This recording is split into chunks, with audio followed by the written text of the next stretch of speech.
Hi everyone, and welcome back to my channel. So it had been a rough month for me. We were in quarantine, all of Israel. So this is actually the first weekend where I got out to do something, do some bushcraft, get out of the house, go to the woods. Yay! And well, I've got a bit of something new that I want to try today. So let us start. Now, as I was sitting at home binging Vikings and waiting for Assassin's Creed Valhalla to release, I told myself, hell, I could do that. I could be a Viking. No, I mean, I can't, but I can actually try to bushcraft like they did. Because, to be honest, all these fancy gadgets like headlamps and ultralight gear and gas stoves, I kind of outgrew them, I think. They're making my life too easy outdoors, so I'm going old school. Now, obviously, my gear isn't old school, as you can see here. Look at this! A Swiss Army knife. That's modern. And an Israeli tactical backpack by Source. Yeah, Patrol 30 liters. I love this thing, but I mean, it's too new. Well, it's awesome though. Get one if you can. And look at this saw. It's folding. Real knives didn't fold their saws. I think. I don't know. But anyhow, you get the idea.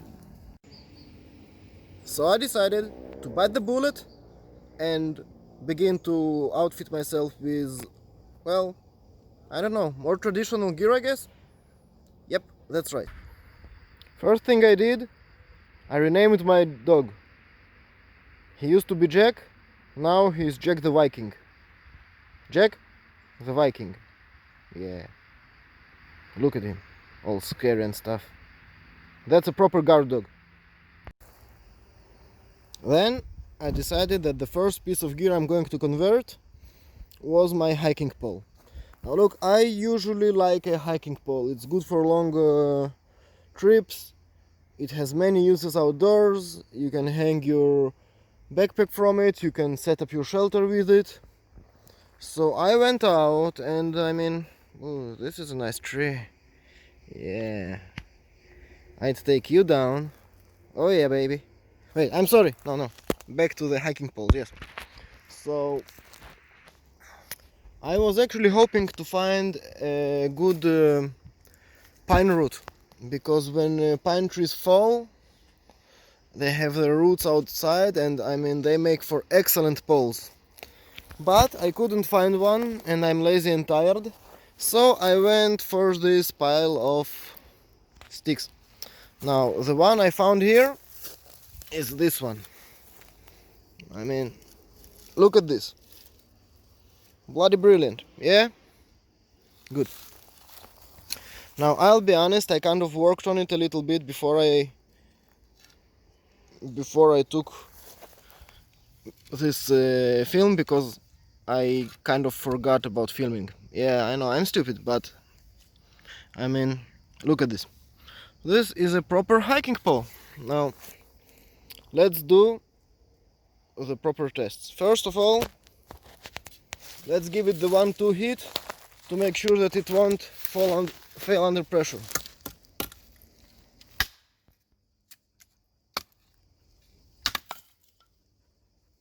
Well, guess it's back to the drawing board, boys and girls. Okay, look what I found. We can work with that, yeah? Now first thing is we need to cut it down the size. Your hiking pole should be just above your elbow, not more. Unless you want to make it a staff, but well, it kind of limits its possibilities for bushcraft, in my opinion. Opinions vary. Okay, so I'm going to take it down. Yes, my SOG saw, birthday present by a good friend.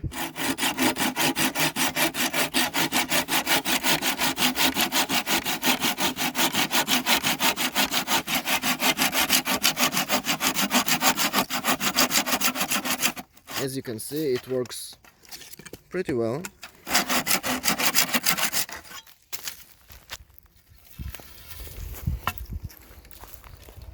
Good height on it. Now to clean it up, yeah? You see all these knots? We don't want them. We really don't want them. Yeah. So that is why we have an axe. My precious. This is an Adler axe modified by Danny Sawinski, who is an awesome Israeli knife maker. And the leather sheath is by Artem Glozman, who is also an awesome Israeli knife maker, but he also makes leather work. Look how pretty it is. Yeah, let's take it. So what we want is to clean this staff from all the sticky parts and from the bark. Yeah, we don't need it.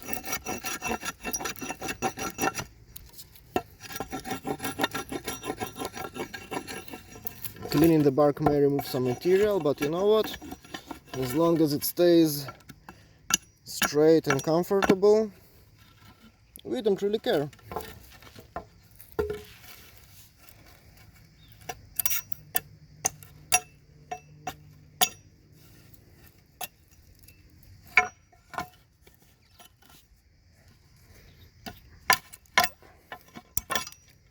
Now, this is a heavy stuff. This is going to be thick and heavy.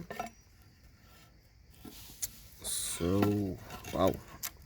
Yeah, it's heavy. Alright. Now, weight is actually quite important when going outdoors. That's why those aluminum hiking poles were invented, yeah? Because people don't usually want to hold something like this. But we are going to see if we can make work with this.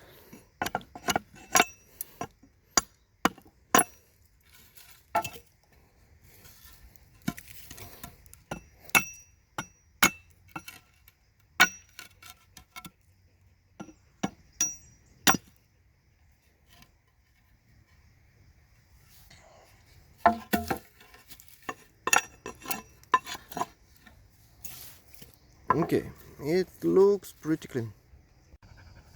Okay guys, so you remember Artem Glozman, the guy who made my axe sheath? Well, this is one of his knives, a prototype actually, of a line that he's making. And it is an awesome bushcraft knife. I mean, it is sharp, it is sturdy, I mean, I love it. And we'll be using this to, well, thin out our Viking staff, or pole, or whatever. A stick, okay, it's a stick, yeah, I know. But hey, a Viking is only as good as a stick. I mean, Odin had a stick, a sharpened stick. Thor had a stick, a bashy stick. Hell, Loki had a mind-controlling stick in the Marvel universe, so, I mean, I should have one too, right?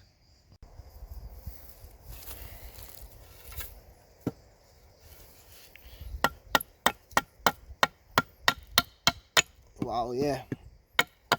This is going to be a lot of work.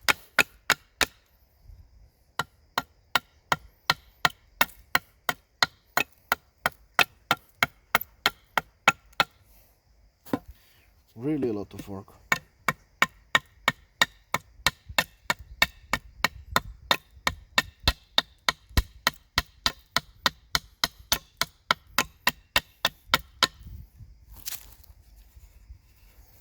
But I mean, it removes material, so that's good.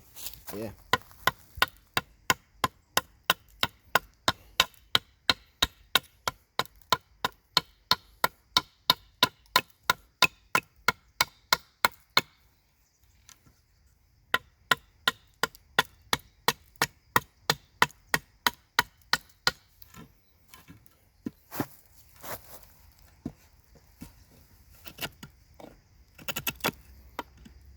And there are knots everywhere. Die not. Yeah, that's better.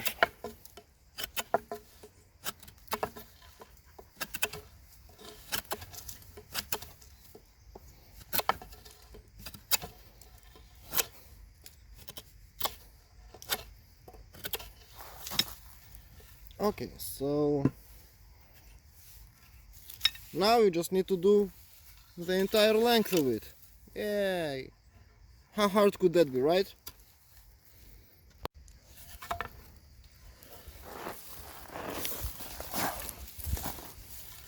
I'm sitting here, carving my stick. No, it's not another word for my... Never mind. Yeah, bad song, sorry.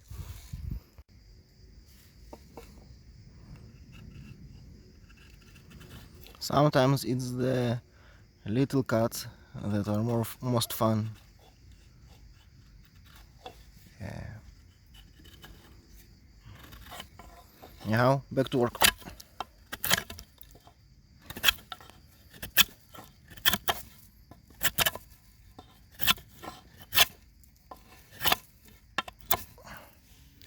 Whew, okay, I'm making progress. And the stick is getting thinner. Yay! So progress is being made. As you can see, we've got about half the length done already. And it is much more comfortable to hold in hand. I mean, it is much thinner. I mean, I can wrap my hand around it, much more comfortable. And I mean, this knife is doing a great job. I mean, once it bites into the tree, it removes bark and material beautifully. I love it. Yeah. Okay, back to work. Now, after we've actually removed the outer material, we will remove some material using an axe, because, well, it works faster than a knife. I don't know if you can see it, because it is really not comfortable to take.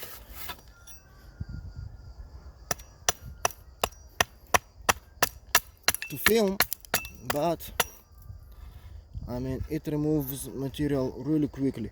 Obviously your axe needs to be sharp. There is actually sometimes people who tell you, no, you don't want your axe to be sharp. That is a filthy lie.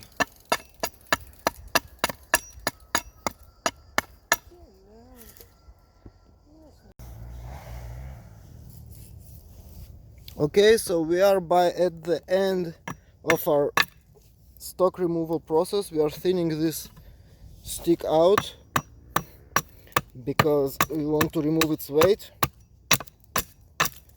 and we want to make it more comfortable to hold. Now you see this knot? I want to leave this knot. It will be a nice, I don't know, balance point, I would say, to have something heavy at the end of the stick, much like the Scottish or the Irish shillelagh. I mean, they had like this walking stick with this heavy end they could use to, well, for hitting things. But this was actually also used as a knot catcher for ropes.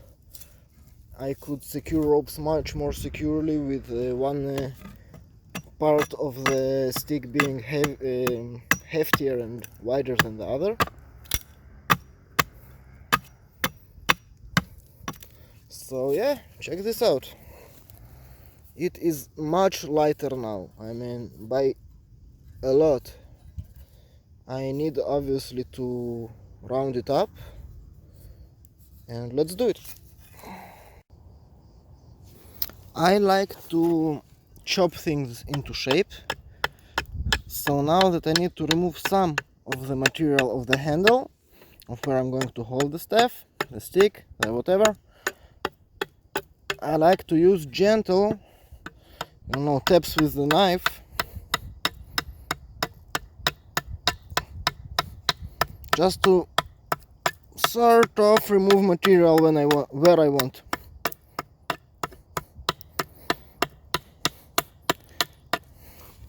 It is much less demanding and punishing than the X, and it allows you a greater room for error. So that's nice. Of course, it removes less material, but I mean, you can always cut away some more.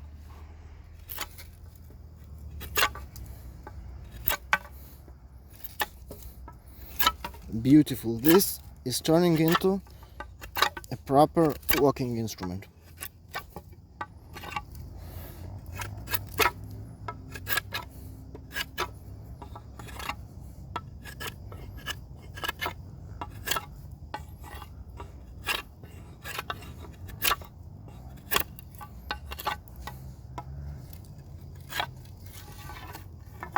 And what do you know?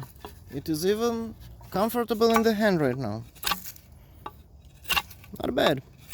Not bad considering what we started with.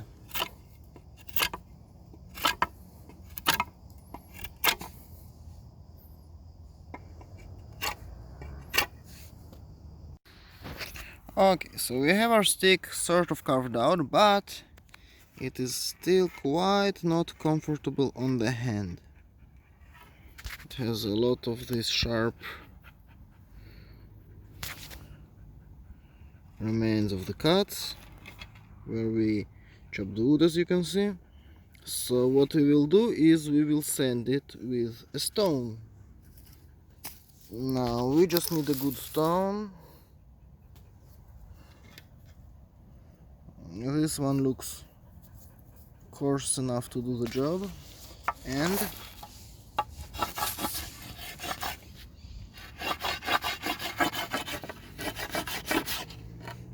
I think I'd better put the phone on a stand and I can send it from there.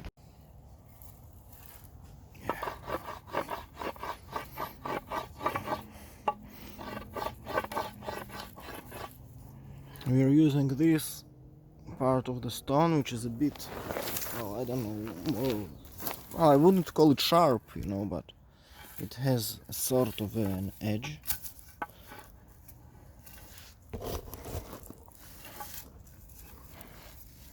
We're just going with it over the parts where my hand is going to be.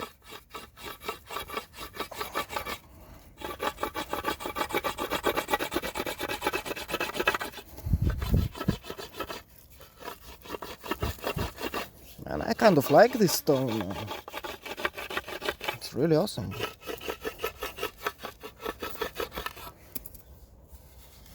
Much better. Much better.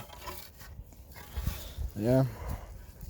I'll go over it a little more because, well, it's not as if I have something better to do, right? Nobody likes me.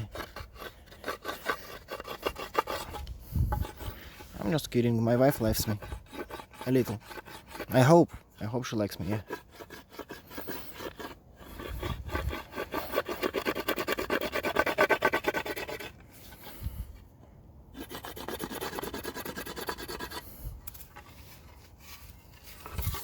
Okay, so the part where my hand goes looks much better and feels much better, I mean. Obviously it's no replacement for sandpaper, but the Viking didn't have sandpaper, and neither do I.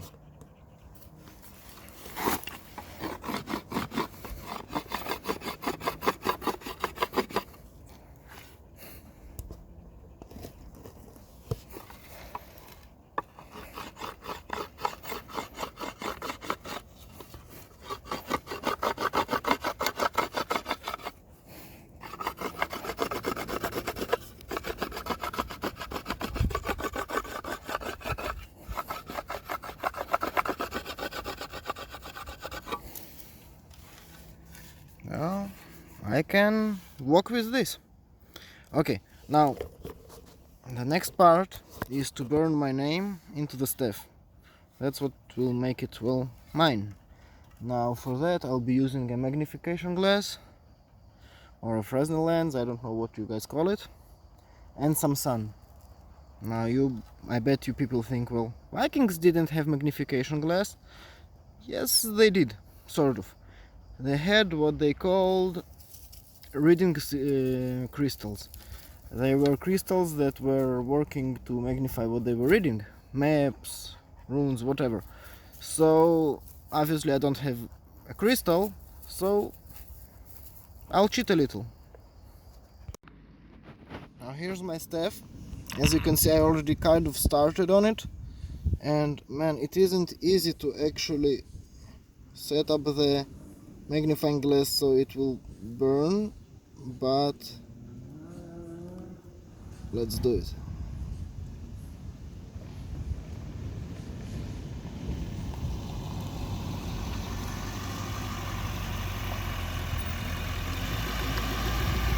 Okay.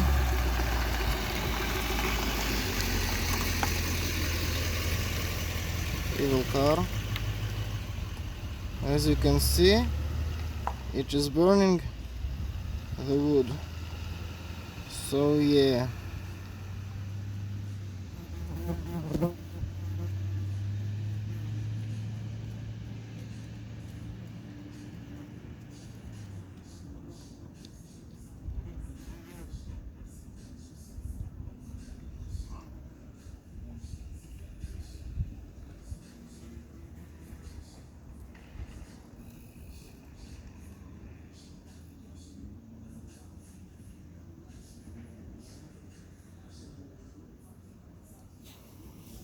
Alright. I have 2 out of 6. Not bad. I'm going to do the whole thing now. There we go. My hiking stick is now engraved with my name. I looked it up online and this should be my name in some Viking rune stuff. I mean, it's on the internet, so it must be true, right? So there we go. Not too shabby. I have a Viking hiking stick. Yay!